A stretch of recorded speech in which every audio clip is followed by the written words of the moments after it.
Real Madrid versus Juventus. तो guys finally Real Madrid Club World Cup 2025 के round of 16 तक पहुंची गई जैसे तैसे, right. To be honest, competition start होने से पहले मुझे भी बहुत सारे डाउट थे कि हाउ जबी अलॉन्सो विल अडैप्ट, टीम कैसे करेगी, क्या होगा क्या नहीं। बट अगर मैं बहुत ऑनेस्टली बोलूँ तो they are doing better. I am not saying they are at their best right now, but they are doing better. Salzburg वाले मैच में हमने काफ़ी इंप्रूवमेंट देखी फर्स्ट हाफ में। हमें पता लगा कि नई टीम इज एक्चुअली अडेप्टिंग कहीं ना कहीं। I am very happy with the team. अब मेरी थोड़ी सी होप्स बढ़ गई हैं।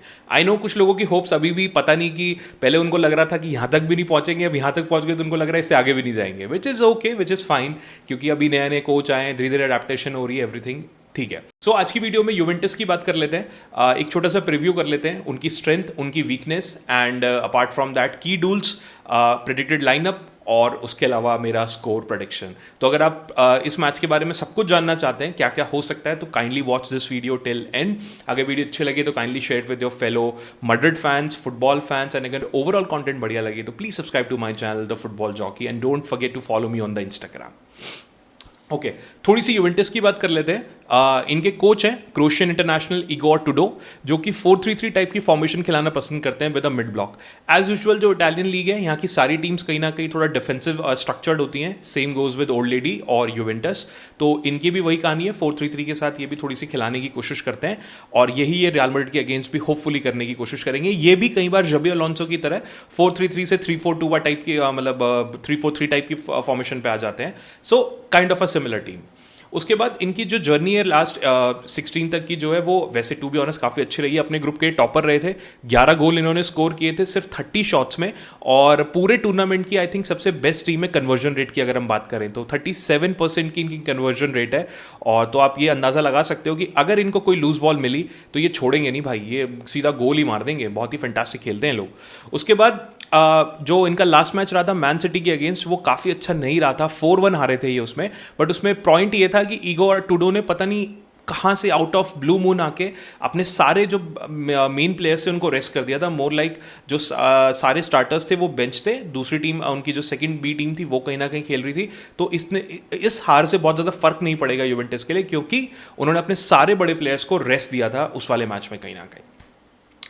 अब बात करते हैं यूवेंटस की मेन स्ट्रेंथ्स के बारे में। तो अगर यूवेंटस की मेन स्ट्रेंथ के बारे में बात करूं तो ऑब्वियसली पहला पॉइंट जो मैंने ऊपर बताया, क्लिनिकल फिनिशिंग। भाई इनके पास व्लाहोविच भी शायद कहीं ना कहीं वापस आ गए हैं। मिलिक जो है वो बेंच पे बैठे हुए थे सिटी के अगेंस्ट। कोलो मुआनी इनके पास आ गए, यिल्डिस इनके पास है, फ्रांसिस्को कॉन्सेचाओ इनके पास है। इतने सारे प्लेयर्स इनके पास हैं, और जिस तरीके का कन्वर्जन रेट इस टीम का है, तो अगर आपने डी में इनको हल्की सी लूज बॉल दी तो ये सैल्जबर्ग की तरह बॉल को मिस नहीं करेंगे। सैल्जबर्ग में आपने देखा होगा कि उन लड़कों ने, बेचारों ने बहुत कोशिश करी थी, बट अनफॉर्चुनेटली बहुत वो गोल्स मार नहीं पाए, obviously due to the master class of maybe Courtois, और हमारी डिफेंडिंग भी ठीक ठीक थी उस दिन, तो that could be the reason. But ये लोग आपको मौका नहीं देंगे। जैसे जैकोबो रमोन ने वो बॉल क्लियर करने की बजाय पीछे दे दी थी ना, और वो ग्लूक मार नहीं पाया था, इनके साथ ऐसा नहीं होगा। अगर आपने बॉल इनको दे दी तो ये गोल मार के छोड़ेंगे वहां पे। तो clinical finishing is the first point. उसके बाद fast counter through the wings. इनका जो फुल बैक वाला सिस्टम है, इनके भी जो विंग्स वाला सिस्टम है, almost similar to Real Madrid है कहीं ना कहीं। इनके भी फुल बैक्स जो हैं वो काफ़ी अच्छी रन्स बनाते हैं। इनके जो विंगर्स हैं वो भी एकदम से बस्ट पेसी विंगर्स हैं कहीं ना कहीं। मतलब आपके फुल बैक्स ने बॉल छीनी, कम्बियासो ने बॉल छीनी, और मे बी कोस्टा स्टार्ट करेंगे इनके लिए। उन दोनों ने अगर बॉल छीनी तो दिल ट्राई कि कॉन्सेचाओ या फिर यिल्डिस या फिर जो भी स्ट्राइकर स्टार्ट करेगा, आई एम अज्यूमिंग कोलो मुआनी शायद स्टार्ट करेंगे। मतलब कोलो मुआनी तो सेंटर में रह गए। जो इनके दोनों विंगर्स हैं ना, यिल्डिस एंड कॉन्सेचाओ, बहुत ही पेसी विंगर्स हैं भाई। टू बी ऑनेस्ट, बॉल आती है सीधा एंड वो कुछ ना कुछ ट्राई करने की कोशिश करते हैं, या तो कोलो मुआनी को फीड करेंगे या फिर ड्रिबल करके खुद काटने की, गोल करने की कोशिश करेंगे। बट वो जो पेस है ना विंगर्स से, जो विंग से पेस निकलती है, जो गेम बनता है, उसको रोकना बहुत मुश्किल होता है यूवेंटस के लिए। एटलीस्ट पिछले कुछ मैचेस में तो ऐसा दिख रहा है। उसके बाद box to box midfield energy. भाई केफरिन थुराम फैंटास्टिक फॉर्म में चल रहे हैं। आप चाहे इंटरसेप्शन बोलो, पास बोलो, टैकल बोलो, हर चीज़ एक तरीके से पूरी मिडफील्ड को वो रन कर रहे हैं कहीं ना कहीं। उसके बाद यूएस इंटरनेशनल वेस्टर्न मैकेनी जो है, ये भी बहुत ही फैंटास्टिक फॉर्म में चल रहे हैं। इस प्लेयर से मैं बहुत ही इंप्रेस्ड हूँ भाई, टू बी ऑनेस्ट। ये बहुत ही इंटेलिजेंट प्लेयर है। You may not see the numbers and all that, but player of the ball movement, passing vision McKennie का बहुत बढ़िया होता है। और आप देखना ये जो मैच अगर मैकेनी स्टार्ट करते हैं तो आपको दिखेगा कि ये भी रियल मैड्रिड के अगेंस्ट आपको एक और मास्टर क्लास देते हुए दिखेंगे। नंबर्स में शायद उतनी चीज़ें शो नहीं होती, बट कई बार अगर आप मैच को बहुत ध्यान से देखोगे तो मैकेनी एक अलग तरीके का फ्लेवर यूवेंटस के लिए डालते हैं कहीं ना कहीं। तो ये दोनों जो हैं काफ़ी ग्राउंड कवर करते हैं, एक तरीके से इनका पूरा इंजन रूम हो गया, पूरा विंग से लेके फुल बैक तक का। जैसे हमारे यहाँ पे फेडे वेल्वर्डे और चुआमेनी कहीं ना कहीं हो गए side, kind of a same वही डबल पिवट टाइप की चीज़ जो है ये यूवेंटस में करते हैं। तो ये प्रेस भी करेंगे और उसके बाद मतलब आगे ऑफेंस में भी हेल्प करेंगे और क्विकली अपने सेंटर बैक्स को डिफेंड करने के लिए पीछे भी पहुंच जाएंगे। तो जो इनकी box to box midfield energy है भाई, ये थकते नहीं है, भागा दौड़ भागा दौड़ भागा दौड़, बिल्कुल फेडे वेल्वर्डे की तरह भागते ही रहेंगे। तो ये हमारे प्लेयर्स को कहीं ना कहीं थोड़ा देखना पड़ेगा और थोड़े फिजिकल प्लेयर्स हैं ये, तो हमारे वाले आर्दा गुलर वगैरह जैसे प्लेयर को थोड़ा सा संभलना पड़ेगा, क्योंकि टैकल वैकल तो भाई कंधा कोने तो पड़ेगा यहाँ पे बढ़िया से। तो ये थी कुछ यूवेंटस की स्ट्रेंथ जो मुझे लगता है कि लास्ट कुछ मैचेस से हमें देखने को मिली है। अब बात करते हैं इनकी वीकनेस की। अब वीकनेस में पहले मैं एक बात आपको बता दूं कि इस क्लब वर्ल्ड कप में अभी तक इनको कोई इंजरी नहीं हुई है, बट अगर मैं इनके पहले पॉइंट की बात करूं, इनका जो डिफेंस है, मतलब अगर मैं पॉइंट की बात करूं तो it is injury hit defence. इनके जो लॉन्ग टर्म एब्सेंटी हैं पेरिन एंड कबाल, ये अभी तक आई नहीं है। कबाल ने तो आई थिंक ट्रैवल ही नहीं किया यूवेंटस के साथ क्योंकि उनका एसीएल टीयर हो गया था कहीं ना कहीं। उसके बाद इनके जो फर्स्ट चॉइस राइट बैक है सेवोना, जो कि बहुत ही अच्छे प्लेयर है, मजा आता है भाई उनको देखने में। वो मैन सिटी के अगेंस्ट जो है सब्स्टिट्यूट हो गए थे हाफ टाइम पे। तो जहां तक मैंने पढ़ा है उनको कुछ एंकल में कोई प्रॉब्लम हुई है। तो मेरा ऐसा मानना है कि there could be a problem कि शायद मतलब there could be a issue, शायद वो इस मैच में स्टार्ट नहीं करेंगे। ठीक है, उसके बाद इनके जो सेंटर बैक हैं फेडेरिको गैटी, वो लास्ट इनिंग सेशन मिस कर चुके हैं विद फ्लू, तो वो भी मोस्ट प्रॉब्ली इस मैच को नहीं स्टार्ट कर रहे होंगे। उसके बाद अब जो ले दे के इनके पास ऑप्शन बचे हैं वो उसमें कहीं ना कहीं ब्रेमर पिछले मैच में बेंच पे थे। अगर आपको नहीं पता तो मैं बता दूं, ब्रेमर अक्टूबर से मैच नहीं खेले, उनको बहुत ही यार भाई अनफॉर्चुनेट नी इंजरी हुई थी यूवेंटस वाले मैच में। वो अक्टूबर के बाद से बाहर थे, बट मैन सिटी वाले मैच में मिलिक के साथ वो भी बेंच पे बैठे हुए थे। तो there could be a possibility either Rugani और ब्रेमर विल स्टार्ट इनके डिफेंस में। पर ऑब्वियसली एक प्लेयर जो अक्टूबर से बाहर बैठा है तो उसके लिए थोड़ी सी प्रॉब्लम है दोबारा, मतलब एकदम से स्टार्ट करना। तो ये उनकी वीकनेस हो सकती है, क्योंकि हम यहाँ पे कहीं ना कहीं एडवांटेज ले सकते हैं एक ऐसे प्लेयर की जो बहुत टाइम से नहीं खेला। उनके जो मेन स्टार्टर्स हैं वो ऑलमोस्ट सारे ही इंजर्ड हैं, कहीं ना कहीं इंजर्ड है, या फिर ट्रैवल नहीं किया, या फिर जैसे कि अभी मैंने बताया कि फ्लू हो गया उनको। तो एक ये पॉइंट उनकी वीकनेस रियल मैड्रिड के लिए एक इंपॉर्टेंट पॉइंट हो सकता है। उसके बाद lack of pace in central defence.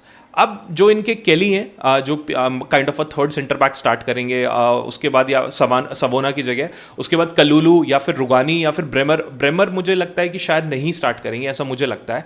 बाकी लेट्स सी टुडो क्या करते हैं। तो ये जो प्लेयर्स हैं ये एयर में बहुत सॉलिड है, मतलब आपको जो हेडर्स और क्लियरेंसेज इस सब में बहुत सॉलिड है। बट अगर आप इनको वाइड कर दोगे ना, जो कि रियल मैड्रिड खेलती है, रियल मैड्रिड जबी अलॉन्सो की नई गेम क्या है, विड्थ, पूरी विड्थ का इस्तेमाल करना। तो विनीसियस और इधर की साइड से मे बी फेडरिको वेल्वर्डे और मे बी आर्दा गुलर जो है पूरी विड्थ का इस्तेमाल करेंगे। तो जब वाइड अगर प्लेयर चले जाते हैं ना भाई, तो ये इनके अंदर उतनी पेस नहीं है कि आपके विंगर्स को कहीं ना कहीं मैच कर पाए। तो अगर विनीसियस जैसे प्लेयर के साथ इनका सामना हो जाएगा केली का या फिर कलुलू का, तो मुझे ऐसा लगता है कि it's a mismatch. Vinicius junior इनको आराम से पेल देगा भाई, रन बनाता हुआ निकल जाएगा। ऊपर से उसको ओवरलैप रन मिलेगी फ्रॉम फ्रैन गार्सिया, तो आराम से 1-2 करते हुए मुझे पर्सनली ऐसा लगता है कि जो हमारी पेस है हमारे लेफ्ट विंग पे खासकर, वो इन लोगों को परेशान कर सकती है। सो जो सेंट्रल डिफेंस, अब इनके जो मेन अगर सेंट्रल डिफेंडर्स अगर सवोना वगैरह होते तो that could be a problem कहीं ना कहीं, बट सवोना नहीं है, तो मुझे लगता है थोड़ी सी एडवांटेज रियल मैड्रिड के पास यहाँ पे हो सकती है। उसके बाद थर्ड पॉइंट जो है इनका, मैंने जो नोटिस करा है, इनका over reliance on quick breaks. तो जो इनकी ये सबसे ज़्यादा डिपेंडेंट है अपने फुल बैक्स के ऊपर। तो कम्बियासो बहुत ही फैंटास्टिक प्लेयर है भाई, आप लोगों को टू बी ऑनेस्ट अभी आप उनका गेम देखना, मुझे तो लगता है कि फ्यूचर में ये बहुत ही परफेक्ट साइनिंग हो सकता है किसी भी टीम के लिए। ऑलमोस्ट 45 मिलियन की पोटेंशियल है उनके पास, अगर आप उनका अभी मार्केट प्राइस देखो तो 45 million. Assist, tackles, goals, interception, हर चीज करता है भाई। मोस्टली लेफ्ट विंग बैक खेल रहा होता है, कई बार राइट विंग बैक भी खेल रहा होता है। कम्बियासो इज अ फैंटास्टिक प्लेयर। उसके बाद मोस्ट प्रॉब्ली कोस्टा स्टार्ट करेंगे इनके लिए। तो इनकी जो टीम है वो अपने फुल बैक्स के ऊपर बहुत ज्यादा डिपेंडेंट है, मतलब वो वेट करती है कि ये लोग बॉल छीने और रन बनाए। अगर आपने इन लोगों को पकड़ लिया, अगर आपने इनकी बॉल, इनकी पासिंग लेन्स वहां पे लॉक कर दिए, आपने पोजीशन अपने पास रखा, तो अगर आपने गेम कहीं ना कहीं स्लो कर दिया तो जो यूवेंटस है वो ना उनके पास आइडियाज खत्म हो जाते हैं, उनके पास उस तरीके के प्लेयर्स नहीं है, एक्सपीरियंस टू बी ऑनेस्ट, जैसे मैं रियल मैड्रिड के पास बोलूंगा, जैसे कि फेडरिको वेलवर्डे, जैसे कि मॉड्रिच, उतने एक्सपीरियंस प्लेयर्स हैं कि अगर गेम फंस भी गया, रुक भी गया, तो they know how to bring the team from that particular situation. But Juventus के साथ ये देखा गया है क्योंकि ज़्यादा एक्सपीरियंस प्लेयर्स नहीं, थुर्राम जैसे प्लेयर हैं जो अभी नए हैं, अभी धीरे धीरे खेल मतलब ऑब्वियसली फॉर्म में आए हैं, मैकेनी, तो ये जो है इनके पास आइडियाज़ खत्म हो जाते हैं, तो प्रॉपर जो डिस्ट्रीब्यूशन है वो इनका हो नहीं पाता है। और जैसे कि मैंने बताया सवोना इनके पास है नहीं, तो अब जो डिस्ट्रीब्यूशन का मेन काम आएगा वो कम्बियासो के ऊपर आएगा। तो ऑब्वियसली जब अलॉन्सो ने ये चीज़ नोट कर ली होगी तो कम्बियासो कहीं ना कहीं आपको मार्क होते हुए कल दिख रहे होंगे। तो ये 2-3 चीज़ें थी, ये वीकनेस थी या फिर मैं कहूँ कि रियल मैड्रिड के लिए एडवांटेज थी कहीं ना कहीं, जैसे कि उनका जो डिफेंस है पूरी तरीके से हिला पड़ा है, उनकी जो भी वीकनेस है वो कहीं ना कहीं डिफेंस एंड मिडफील्ड में ही कहीं ना कहीं आती है। अब आते हैं की डूल्स टू वॉच। वैसे तो मैंने इनमें से एक दो आपको ऊपर ही बता दिए, बट स्टिल पहला विनीसियस जूनियर वर्सेस केली, और या फिर रुगानी अगर कोई और भी स्टार्ट करता है, या कल्लूलू अगर वहाँ पे होते हैं। तो जैसे कि मैंने बता दिया भाई, विनी की जो स्पीड है 1 वर्सेस 1 में, वो बिल्कुल इनको टारगेट करने वाली है यूवेंटस के जो फुल बैक्स हैं, maybe I think Costa ही होंगे जो कोशिश करेंगे विनीसियस जूनियर को रोकने की। कहीं ना कहीं एक ड्रिबल और बॉल आगे निकल जाएगी। मैं आपको लिख के दे रहा हूँ क्योंकि कई बार ये बहुत हाई लाइन खेल रहे होते हैं, यूवेंटस की ये भी प्रॉब्लम है। तो अगर फ्रैन गार्सिया और विनीसियस जूनियर ने दोनों ने अगर एक ओवरलैप रन बनाई और एक गुड ड्रिबल और बॉल आगे, उसके बाद सीधा जस्ट लाइक साल्जबर्ग वाली चीज़ में जैसे मैंने बोला था, सिर्फ कीपर और आप, उसके बाद सिर्फ फिनिशिंग। अगर आपने मैच देखा हो तो विनीसियस ने एक रन बनाई थी और वो गोलकीपर ने सेव कर ली थी, मतलब बिल्कुल लग रहा था कि 1-0 हो जाएगा साल्जबर्ग वाले मैच में।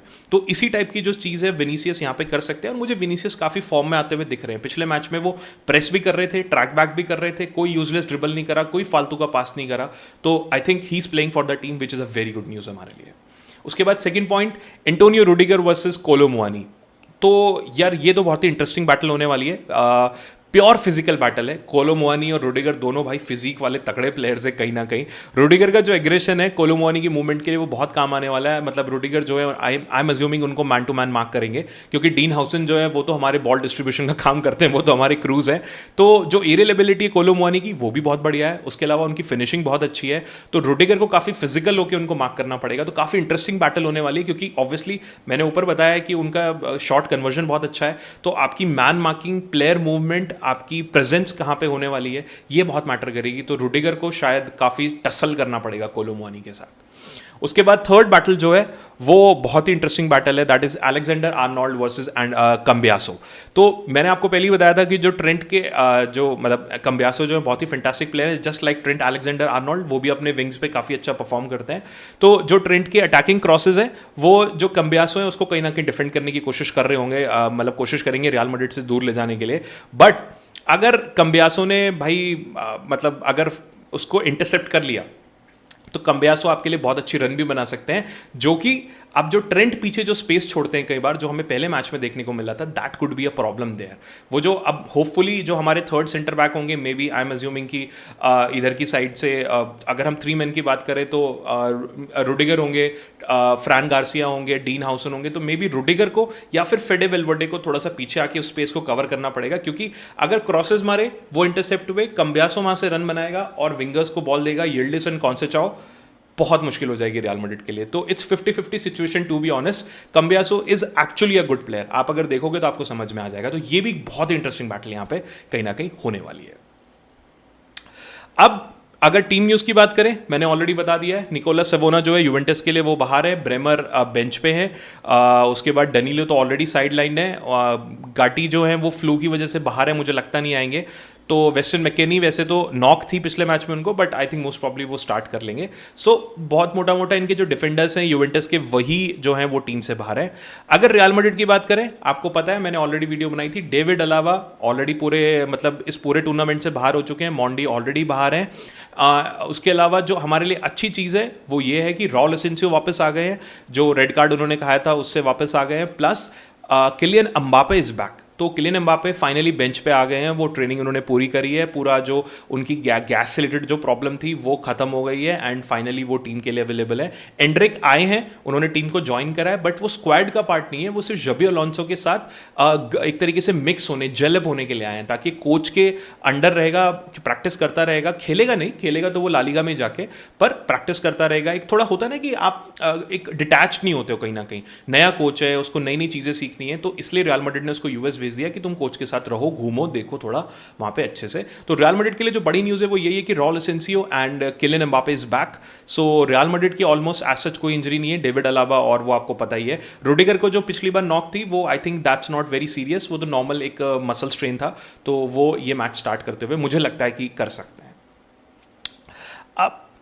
अब फाइनली मेरी जो प्रेडिक्टेड 11 है आप स्क्रीन पे देख सकते हो। मुझे कोई चेंज नहीं दिखता है मेरी जो पिछले बार की जो 11 थी, जो पिछले मैच में थी। कोर्तुआ, उसके बाद Alexander Arnold, Rudiger, Huijsen and Fran Garcia. Obviously Alexander Arnold और Fran Garcia more like the full backs. पीछे जो 3 सेंटर बैक आपको दिख सकते हैं, रुडिगर, हाउसन, मतलब ऑब्वियसली जो ट्रेंट अलेक्जेंडर, ये काइंड ऑफ वही 2 मैन डिफेंस कहीं ना कहीं होता हुआ, या फिर चोअमनी जो है वो पीछे खिसक जाएंगे एज यूजुअल, जैसे मोस्टली आजकल जबी अलोंसो खिला रहे हैं। तो मे भी हो सकता है कि रुडिगर, चोअमनी, हाउसन आपको पीछे दिख जाए एंड ये दोनों के दोनों अलेक्जेंडर, फ्रान गार्सिया आगे होते हुए दिख जाए। फ्रान गार्सिया तो बहुत ही फैंटास्टिक फॉर्म में चल रहे हैं भाई।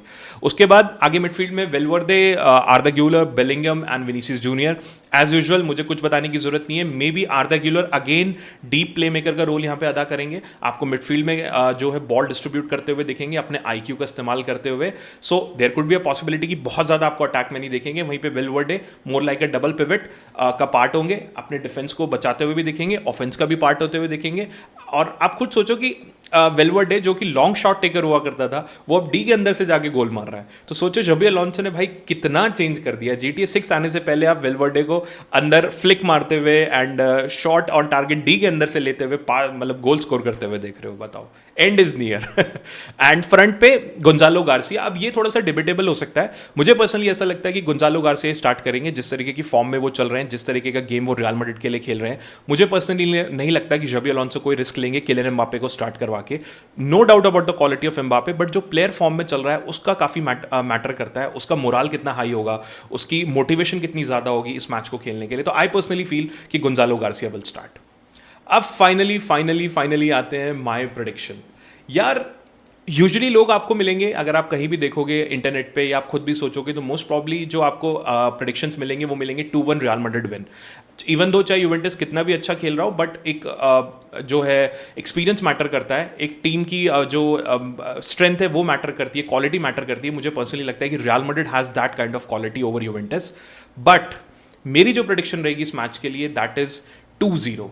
मैं रियल मैड्रिड के डिफेंस को थोड़ा ज़्यादा ट्रस्ट करूंगा when it comes to the offence of Juventus.